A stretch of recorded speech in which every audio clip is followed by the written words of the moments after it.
Hey, so Ali and I finally got our Mexican driver's licenses a few days ago. And if you live here in Zihuatanejo, or in Mexico possibly, but I'm going to explain how we do it here in Zihuatanejo for anybody who lives here. When I was paying our property taxes last month at City Hall, I noticed that some people were having their photos taken similar to what you would do at the DMV. And I asked them if that's where we would get our driver's licenses. And the lady handed me this piece of paper that explained what we needed to do in order to obtain our driver's licenses there. And it seemed pretty simple. So it's basically you need a copy of your electric or your water bill from the last 2 months. You need your permanent residency, and then you need a certificate from the health department that gives your blood type. So the first thing that we did was we went down to the health department, and I'll show on the map where that is here in Zihuatanejo. It only took about a half hour, cost us combined 450 pesos, and they'll give you a certificate that shows your blood type. And then from there, we went straight to City Hall, the Ayuntamiento, and you get a number and you go in. The first thing is, before we can do anything, the lady wanted to check all of our work and make sure we had everything.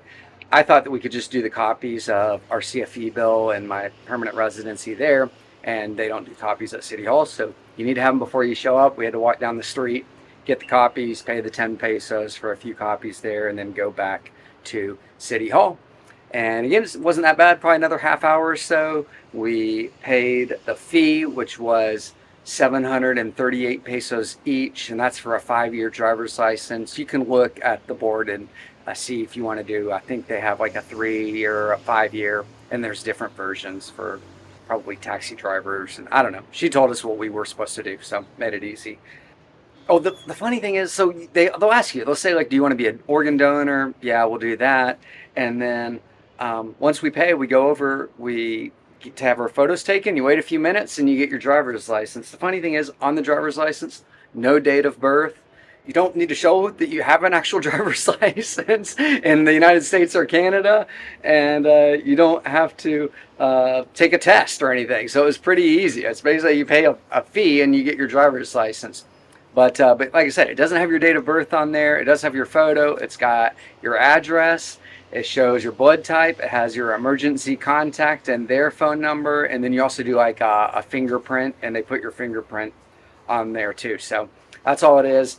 I was hoping actually that it would have my date of birth, because my U.S. driver's license, when I renewed it, I had to renew it from afar, and they didn't include a photo on it. So if I ever go anywhere, they need a photo ID with a date of birth. I still don't have that outside of passport, or my permanent residency card does have that, but don't always like carrying that around if I'm traveling outside of Mexico. But otherwise, it was a pretty easy process. And if you do live here full time, it's kind of nice for us now that we don't have to carry around our U.S. driver's license, and we have something that's, just makes us feel more like a local person. Hopefully this helps you. And the one last thing, you can pay all of these things. You can put on a credit card. All right. Thanks for watching. See you down here soon.